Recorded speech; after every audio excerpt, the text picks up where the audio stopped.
Admiral Jessica Thompson hadn't moved from her position at the floor-to-ceiling window of the United Earth Defense Command for the past hour. Her steel-gray eyes tracked the departing Kraxan vessel as it ascended through Earth's atmosphere, its crystalline hull refracting sunlight in patterns that would have seemed beautiful under different circumstances. The corners of her mouth twitched upward ever so slightly. "They really believe we're going to panic," she murmured, more to herself than to Colonel Marcus Reed, who stood at attention behind her. The Kraxan ambassador's final words still hung in the air. "You have 24 hours to surrender or face complete annihilation." Jessica turned from the window, her movements deliberate and unhurried. The command center sprawled before her, a testament to humanity's preparation for this very moment. Holographic displays showed real-time tracking of every Kraxan ship within 50 light-years of Earth. Red dots represented their positions, each one meticulously monitored and documented over the past 5 years. "Send the confirmation to all stations," she ordered, her voice carrying across the hushed command center. "Authorization Thompson, Delta 793. Marcus stepped forward, his tablet displaying a cascade of green acknowledgments. "All stations report ready, Admiral. The merchant fleet is in position across all 17 Kraxan systems. Underground resistance forces await our signal." Jessica walked to the central command table, where a three-dimensional map of known space flickered to life. Hundreds of seemingly innocent trading vessels, each one a carefully disguised warship, pulsed with soft blue light across the display. 5 years of positioning assets, of maintaining the facade of a simple trading relationship, had led to this moment. "What's the status of Operation Lighthouse?" she asked, zooming in on a particular sector. Lieutenant Sarah Brooks, their cyber warfare specialist, spoke up from her station. "The dormant code is present in 98% of their quantum network nodes. We can begin the shutdown sequence on your command." Jessica nodded, remembering the countless meetings where they'd planned this. The Kraxan Empire had conquered 32 species through the same methodology. Issue an ultimatum, wait for the panic, then strike during the chaos of a disorganized response. They expected their victims to waste those precious 24 hours in fear and desperate negotiations. But humanity had been different. Since their first contact with alien life, they'd prepared for this possibility. Every trade agreement, every diplomatic exchange, every seemingly innocent cultural interaction had been part of an elaborate strategy. "Send the message to all human ships in Kraxan space," Jessica commanded. The code phrase is Thermopylae. The command center erupted into controlled activity. Officers moved with purpose, each performing their assigned tasks with practiced precision. On the main screen, a countdown appeared, 23:47:32 until the Kraxan's deadline. "Admiral," Marcus said, his voice lower, "should we begin civilian evacuations to the underground shelters?" Jessica shook her head. "No, that would tip our hand. Let them watch our cities through their spy satellites. Let them see our people going about their daily lives, our children in schools, our workers in their offices. Let them think we're either too stupid or too proud to take their threat seriously." She turned to address the entire command center, her voice carrying the weight of authority earned through decades of service. "The Kraxan Empire has conquered 32 species. They believe they understand warfare. They believe they understand conquest. But they've never faced humanity before." The holographic display updated, showing the positions of their hidden fleet. Each disguised vessel was perfectly positioned near critical Kraxan infrastructure, fuel refineries, shipyards, command centers, and communication hubs. "They expect us to beg for mercy," Jessica continued, her eyes hard as diamonds. "They expect us to negotiate. Instead, in 23 hours and 45 minutes, we will launch the most coordinated military strike in human history." The Empire declared war, believing they were the predator. She paused, allowing herself another small smile. They never considered they might be the prey.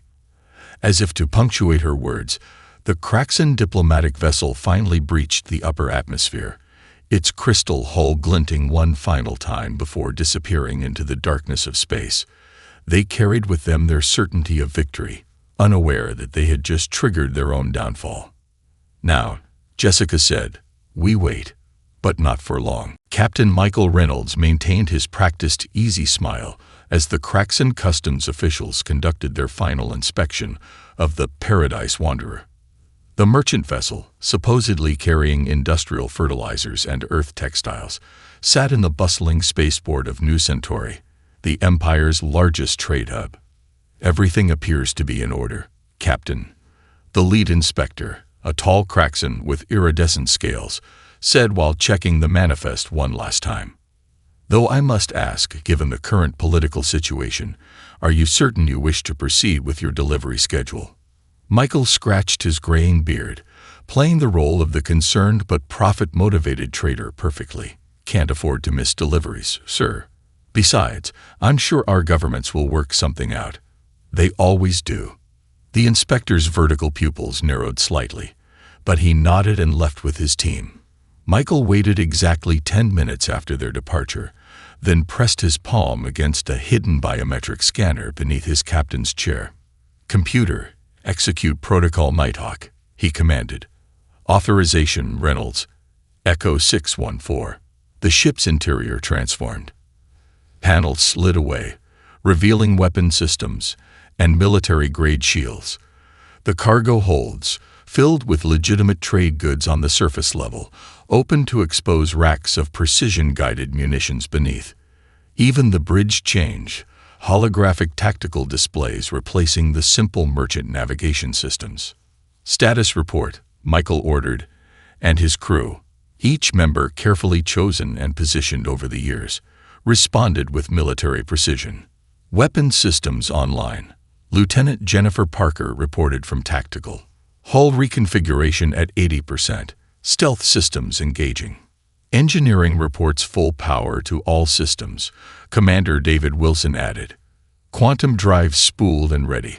Michael opened a secure channel to the other merchant vessels in their sector. Across Craxan space, hundreds of similar transformations were taking place.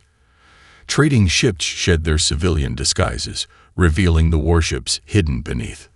"Strike Group Delta, sound off," he transmitted. 5 acknowledgments came back instantly. 5 more warships, hidden in plain sight throughout the New Centauri system. The main display showed their primary target, the massive antimatter fuel refineries that powered the Empire's war fleets. The Craxan had built them near their trade hubs, never imagining that an enemy could get this close. Why would they?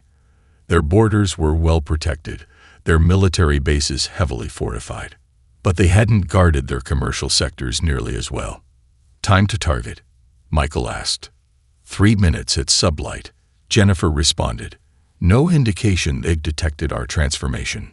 Michael thought of all the years of preparation, the countless hours spent maintaining their cover stories, the careful positioning of assets. Every trade route they'd established had been chosen for its strategic value. Every commercial relationship had been a chess move in a game the Craxan didn't know they were playing. "Strike Group Delta, form up on my position," he ordered. "Weapons free, but remember the targeting priorities. We're not here for destruction. We're here for paralysis." The Paradise Wanderer, now a sleek warship, glided through space alongside its sister ships. Their hulls, previously painted in cheerful commercial colors, now absorbed light and radar, making them nearly invisible to Craxan sensors. "First wave of targets acquired," Jennifer announced. "Solutions plotted for fuel transfer lines, containment systems, and control centers." Michael took a deep breath. Years of acting as a simple merchant captain fell away as his military training took over. "All ships, commence firing. Remember your training. Precise strikes only. We're surgeons, not butchers." Across Craxan space, hundreds of other merchant captains were giving similar orders. The Empire's entire industrial infrastructure was about to be systematically dismantled by the very trading partners they'd dismissed as primitive and harmless. Multiple direct hits, Jennifer reported as their first salvo struck home. Containment systems failing. They're attempting to raise shields, but we're already inside their defense perimeter. Michael watched as the massive refinery complex began to shut down, its workers evacuating in orderly lines, unharmed but thoroughly defeated. Similar reports flooded in from across Craxan space, precision strikes crippling military infrastructure while minimizing civilian casualties. "Send word to command," Michael ordered, allowing himself a small smile. The wolf has shed its sheep's clothing. Phase 2 is complete. Above them, New Centauri's orbital traffic controllers were still trying to understand how their busiest trading port had become a battlefield. By the time they realized what had happened, humanity's hidden fleet would be moving on to their secondary targets, leaving the Empire's fuel production in ruins. Lieutenant Amanda Foster stood in the heart of the Cyber Command bunker, deep beneath Mount Cheyenne. The massive chamber hummed with the sound of quantum processors and cooling systems. Holographic displays surrounded her station, each showing the status of dormant code packets buried within the Craxan Empire's communications network. Final system check complete. Her second-in-command, Jack Morrison, reported from his station. All sleeper routines are responding. We have backdoor access to 98% of their quantum network nodes. Amanda nodded, her fingers moving across the neural interface controls with practiced precision. For 3 years, they had hidden their code within routine software updates, presenting them as efficiency improvements to the Empire's quantum communication systems. The Craxan's own tech support had distributed humanity's digital Trojan horse throughout their network. "Deploy the quantum entanglement disruptors," she ordered. "Start with their outlying systems first, then work our way toward their core worlds. Let's make it look like a cascade failure." The first wave of attacks activated silently. On the main display, red dots representing Craxan communication hubs began winking out. Their quantum network, supposedly unhackable due to its entangled nature, started to unravel. "Ma'am," called out Lieutenant Sarah Reynolds from the encryption station, "we're detecting their first countermeasures. Their AI defense systems are attempting to isolate the affected nodes." Amanda allowed herself a small smile. "Just as we predicted. Execute Protocol Shadow Walker." The bunker's systems responded instantly, launching the second phase of their cyber assault. The defensive AIs, programmed to protect against external threats, never detected the attack coming from within their own update protocols. "Their quantum keys are fragmenting," Jack reported, excitement creeping into his voice. "System isolation protocols are working against them. Each defensive measure they take is actually spreading our code faster." On the strategic display, the Empire's communication network resembled a vast web of light. Sections were now going dark, creating a wave of silence that spread from system to system. Ships lost contact with their command centers. Military bases found themselves cut off from central control. Trade hubs could no longer process transactions. "We've reached their core systems," Sarah announced. "Their primary quantum cores are attempting emergency shutdowns." "Perfect," Amanda said, initiating the final sequence. "Deploy the command override protocols. Take control of their automated defense systems." Years of studying Craxan technology had revealed their greatest weakness. They trusted their machines completely. Their automated defense platforms, their orbital security systems, their planetary shields, all were connected to the same quantum network that humanity had just compromised. "Defense platform control achieved in the Nexus sector," Jack confirmed. "Moving to secondary targets. Their own weapons are now under our control." Amanda watched as the Empire's mighty defense network turned against them. Orbital platforms powered down. Planetary shields began operating on randomized frequencies. Automated repair systems shut down across entire sectors. "They're attempting to broadcast a distress signal to their fleets," Sarah reported, switching to traditional communication methods. "Let them," Amanda replied. "Every transmission they send will only help spread our control protocols faster. Their backup systems are actually our secondary targets." The holographic displays told the story of an empire going dark. The most advanced communication network in known space was being dismantled by the very species they had dismissed as technologically inferior. "Send the confirmation to Admiral Thompson," Amanda ordered. "The digital domain is secured. The Empire is now fighting blind." She thought about the years of preparation, the countless hours spent understanding Kraxan programming language, the patient placement of dormant code. The Empire had thought their quantum network made them invincible. They never considered that their greatest strength could become their greatest vulnerability.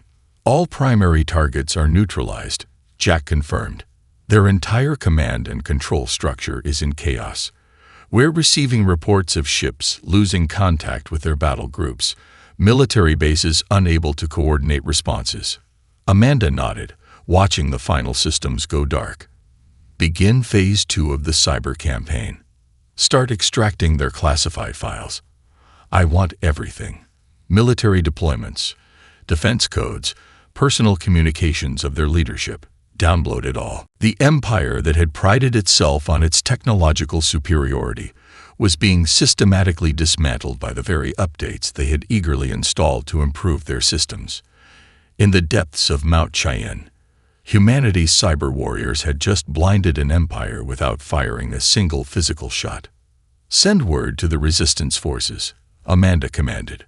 "The signal is given. The Empire's eyes are closed, and their hands are tied.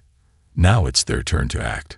Colonel James Walker stepped out of his cloaked shuttle onto the crystalline surface of Nexus VI, his boots crunching on the mineral-rich ground. The planet's twin moons cast a pale blue light across the underground meeting chamber, where representatives from 12 subjugated species gathered in nervous anticipation. "The Empire's networks are down," he announced without preamble, his voice carrying across the chamber. "Their automated defenses are compromised. This is the moment we've trained for." The assembled leaders represented species from across Kraxan space, each one conquered, each one waiting for this precise moment.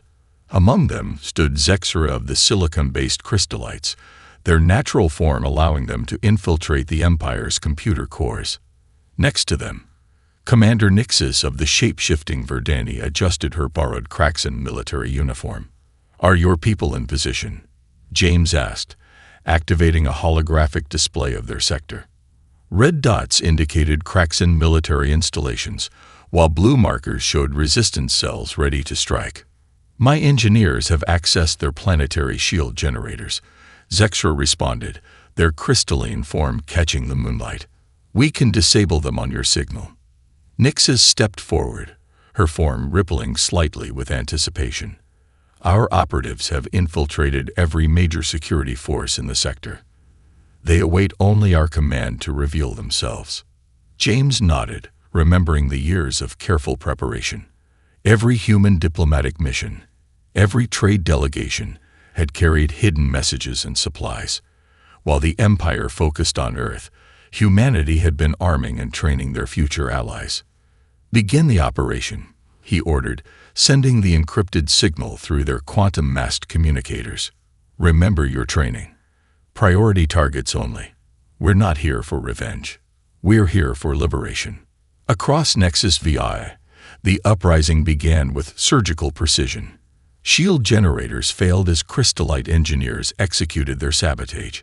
Security forces found themselves suddenly confronted by their own officers, actually Verdani resistance fighters. Emergency response teams were redirected by falsified orders, leaving critical installations vulnerable. "Second wave, initiate," James commanded, watching as more blue dots activated across the display. "Coordinate with the human fleet in orbit. Time your strikes with their weapon deployments." The resistance forces moved like a well-oiled machine, each group executing their assigned tasks with precision born of years of secret training.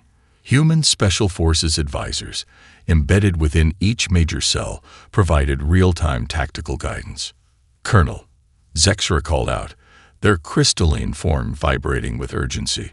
"We're detecting unauthorized transmissions from the governor's palace. They're attempting to contact the Imperial fleet." James smiled slightly. "Let them try. Lieutenant Foster's team has made sure those transmissions will only reach our listening posts. Right now, every distress call is being cataloged and redirected. A massive explosion lit up the night sky. The Planetary Defense Headquarters erupting in a controlled demolition. No casualties, but the Empire's military command structure on Nexus VII had effectively ceased to exist. Status report, James demanded, watching as more installations went dark on his display. Shield generators neutralized across all major cities, Zexra reported. Security forces are standing down or joining us, Nixus added. Many of them have harbored sympathies for our cause. They were simply waiting for the opportunity. Similar reports flooded in from other worlds across Craxan space. The Empire, already reeling from humanity's cyber assault and fleet strikes, now found itself fighting enemies from within. Every subjugated species they had thought broken was rising up in a carefully coordinated rebellion. Send word to Earth Command, James ordered, watching as the last red dots on his display turned blue. Nexus VII is secured. The revolution is proceeding according to plan. He turned to address the assembled resistance leaders, their faces showing a mixture of triumph and disbelief at how smoothly their long-awaited uprising had unfolded. The Empire thought they had mastered the art of conquest, he said. They never understood that true power doesn't come from subjugation. It comes from alliance. Today, we're not just fighting against something. We're fighting for something. Freedom for all species.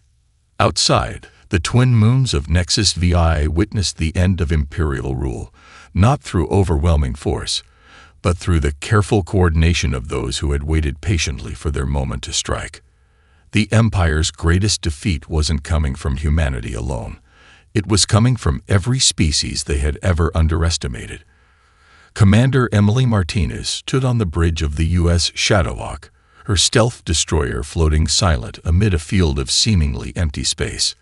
The vessel's quantum dampeners made it virtually invisible to Craxan sensors, allowing her to watch as the trap years in the making finally sprung shut. Multiple hyperspace signatures detected, Lieutenant Ryan Parker announced from his sensor station. The Craxan battle fleet is arriving exactly where Strategic Command predicted. Emily's lips curved into a slight smile as she watched the massive Imperial warships tear into normal space. Their crystalline hulls sparkled like deadly jewels as they emerged in perfect attack formation, directly into humanity's killing field. Status of the mine grid, she asked, her voice steady despite the tension thrumming through the bridge. All gravitational disruptors are armed and masked, Commander Lisa Chen reported from Tactical. Automated defense platforms showing green across all sectors. They won't detect them until it's too late.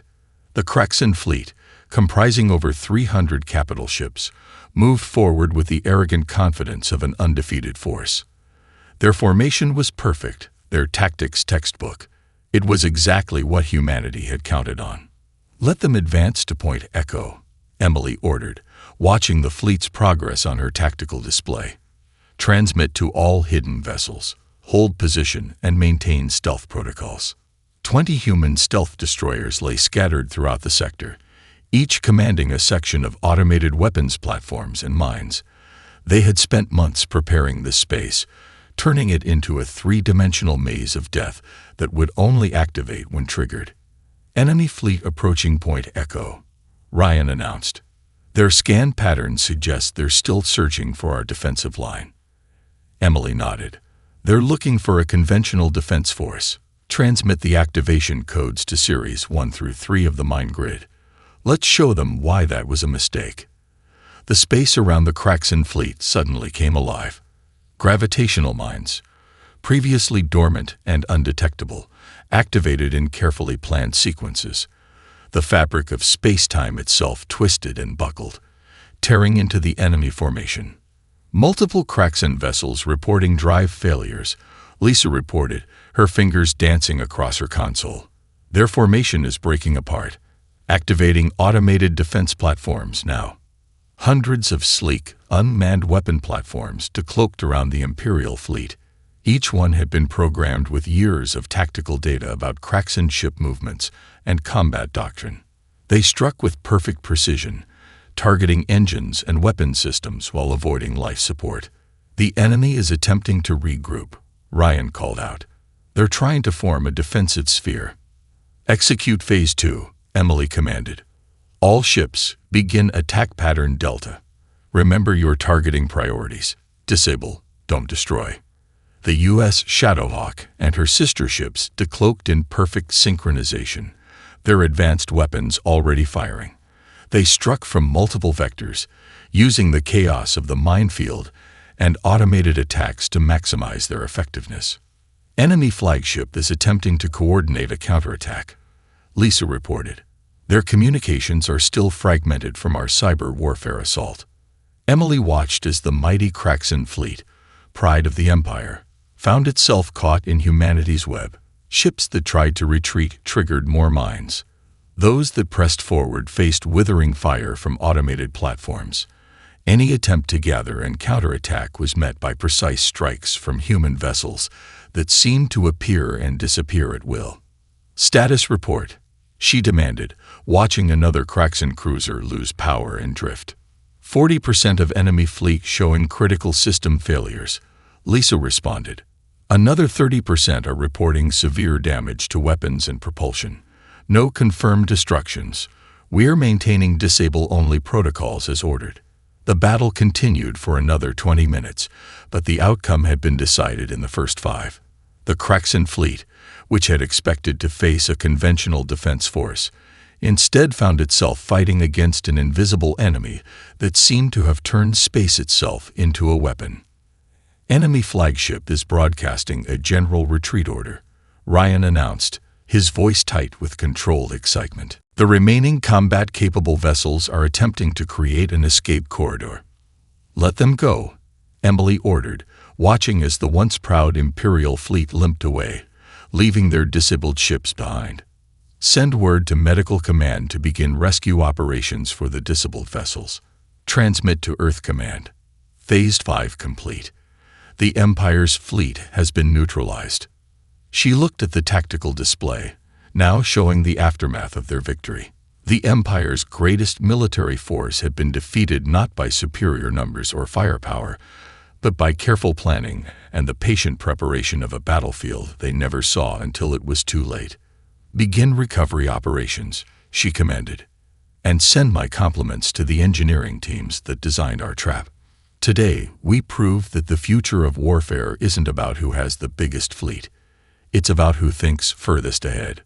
Major David Cooper moved through the crystalline corridors of the Kraxan Central Bank like a ghost, his team of 6 operators equally invisible thanks to Dr. Robert Anderson's revolutionary stealth technology.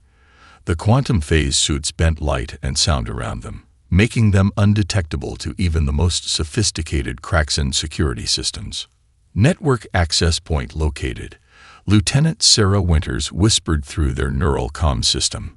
Her fingers, covered in near-invisible smart fabric, danced across a holographic interface. "Beginning data infiltration sequence." The central bank's security systems continued their regular sweeps, completely oblivious to the human operators walking among them.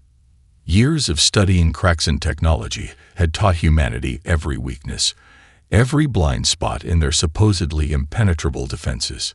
"Team 2 in position at the vault level," Captain Mark Sullivan reported, "ready to begin financial system override." David checked his tactical display, projected directly onto his retina. Similar teams were infiltrating key installations across Kraxan space, their military command centers, governmental facilities, and even the private estates of their highest-ranking officials. "Execute Phase 1, he ordered. "Remember, we're not here to steal or destroy. We're here to send a message." Sarah's fingers moved faster, injecting carefully crafted code sequences into the bank's network. "Accessing their transaction records now. You should see their reaction tomorrow when every high-ranking official finds their complete financial history posted on public channels."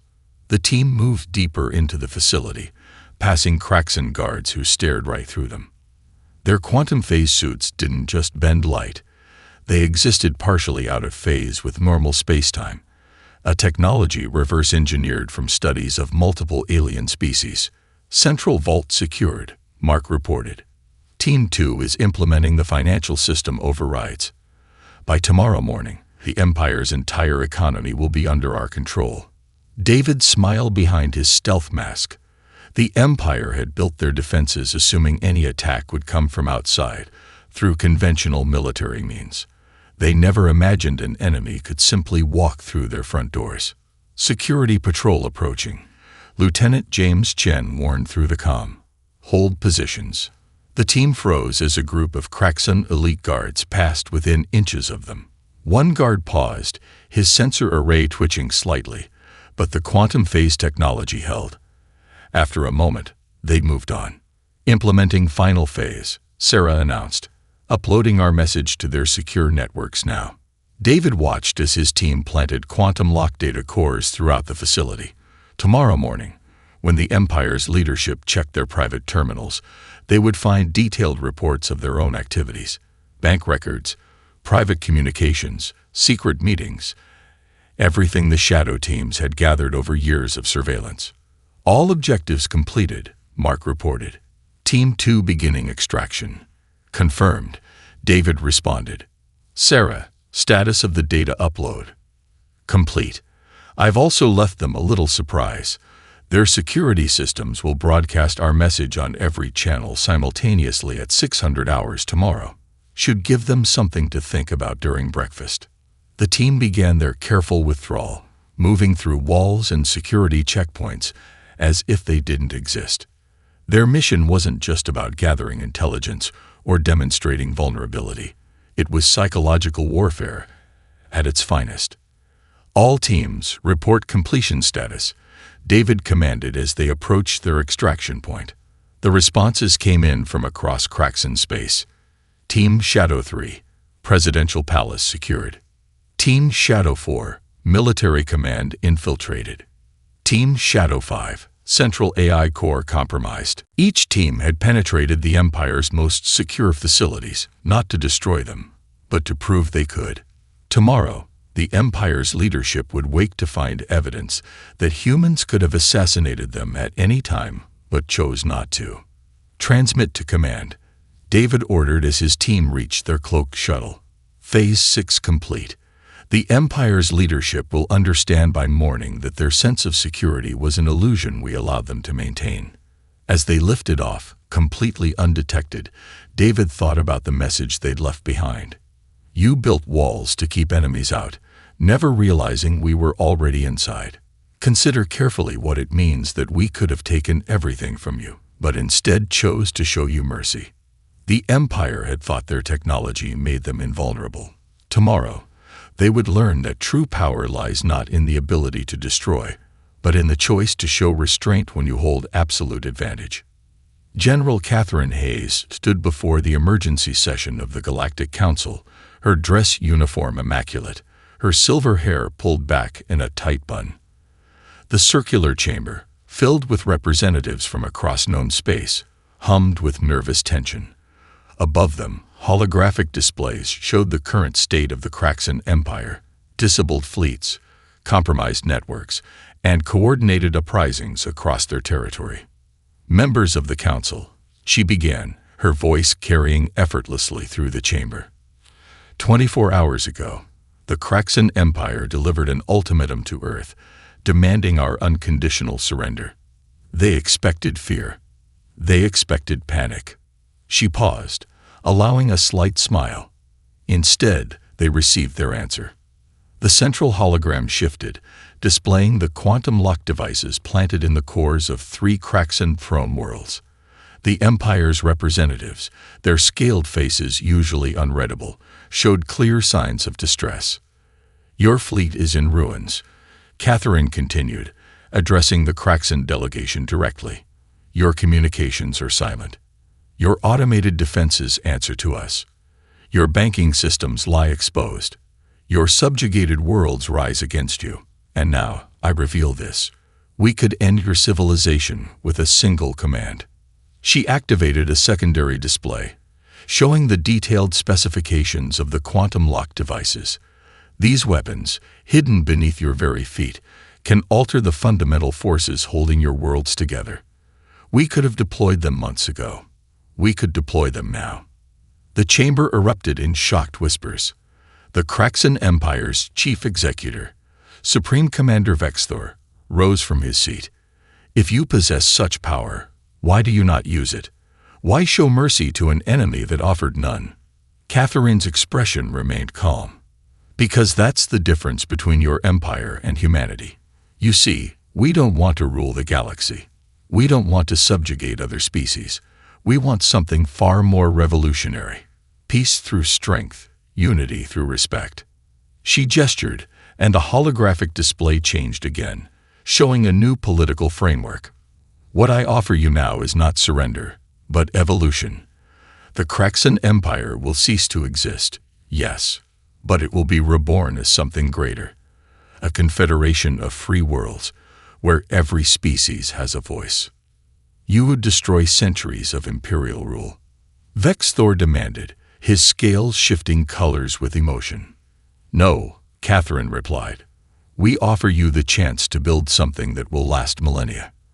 Your people's strength, your technological achievements, your cultural heritage, all preserved and enhanced by cooperation rather than conquest."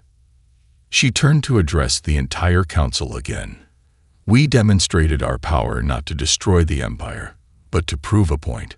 True strength lies not in the ability to take life, but in the wisdom to preserve it. Not in the power to conquer, but in the choice to cooperate." The holographic displays shifted once more, showing the draft of the Terra Pax Accord. "The choice before you is simple: evolution or extinction. Transform the empire into a democratic confederation, with Earth as its protective guardian, not its ruler. Accept that the age of conquest is over." Catherine's voice softened slightly.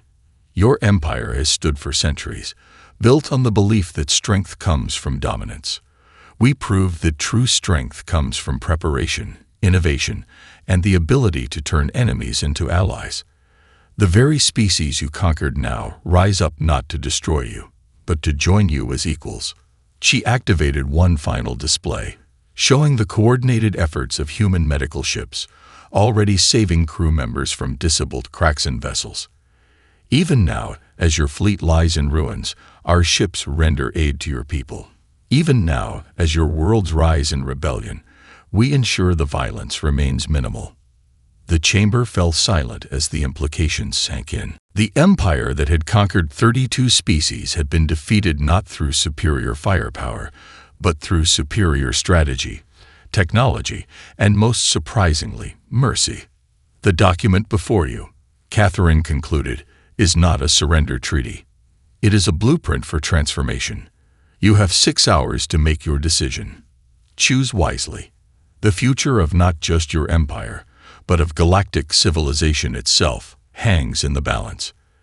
As she stepped back from the podium, the chamber erupted in discussion. The empire's representatives huddled together, their world quite literally crumbling around them. Yet in their defeat, humanity offered them something they had never given their own conquests: the chance to become something greater than they had been. President Thomas Richardson stood at the ceremonial signing table in the Grand Chamber of Unity, formerly the Imperial Palace of the Kraxan Empire. Sunlight streamed through the crystalline dome above, casting rainbow refractions across the assembled dignitaries. The Terra Pax Accord lay before him, its quantum-encoded pages shimmering with possibilities. "One standard week ago," he began, his deep voice carrying across the hushed chamber, "the Kraxan Empire declared war on humanity. They expected a swift victory. Instead, they found transformation."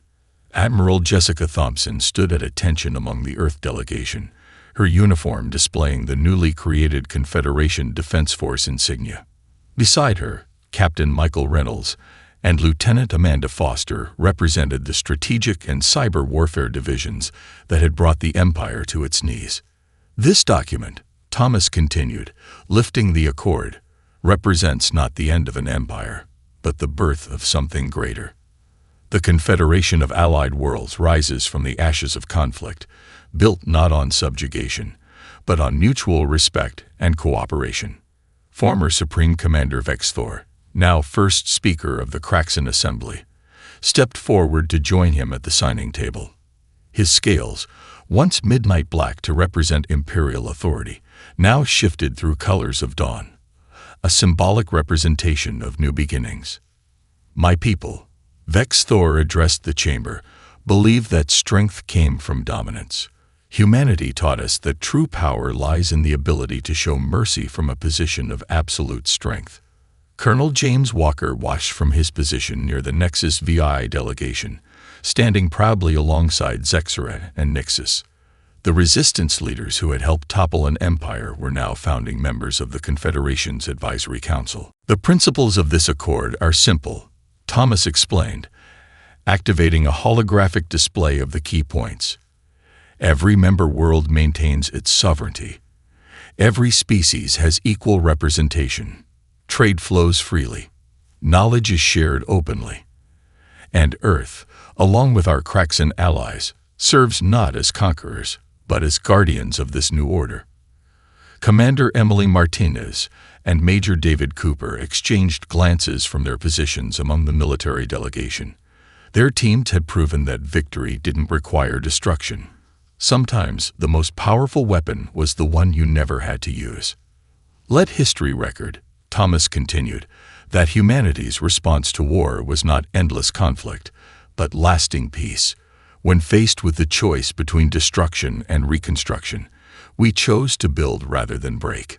The signing ceremony proceeded with precise dignity. As each representative added their quantum-encoded signature to the accord, the massive display above showed the immediate effects. Trade routes reopening, communication networks restoring under new protocols, and defense fleets integrating under unified command. "The stars once watched an empire expand through force," Thomas said as he prepared to add the final signature. "Now they will witness a confederation grow through cooperation. Our response to war was immediate, but our commitment to peace will be eternal." The chamber erupted in applause as the accord became official. Across former imperial space, billions watched as their worlds transformed from subjugated territories into equal members of a grand alliance. The quantum lock devices, their purpose serve, were already being converted into power sources for the newly unified worlds. Later, in a private chamber off the main hall, Thomas met with the key figures who had made this moment possible. Admiral Thompson, Captain Reynolds, Lieutenant Foster, Colonel Walker, Commander Martins, and Major Cooper, the architects of an empire's transformation. "1 week," Thomas mused, looking out over the capital city where humans and aliens now moved freely together. "In 1 week, we didn't just win a war, we changed the course of galactic history." "We did it by being what they never expected," Jessica responded. "Patient in preparation, overwhelming in execution, and merciful in victory." Thomas nodded, watching the ships from dozens of worlds move peacefully through the skylanes above. They declared war expecting to find weakness. Instead, they found humanity's greatest strength, our ability to turn enemies into allies, to forge unity from conflict, and to build something greater than ourselves. The sun set on the first day of the Confederation, its light catching the crystalline spires of the city. The empire that had sought to conquer humanity had instead been transformed by it. Their declaration of war had been answered not just with immediate response, but with lasting change. Proof that the most powerful force in the galaxy wasn't weapons or fleets, but the capacity to imagine and build a better future for all.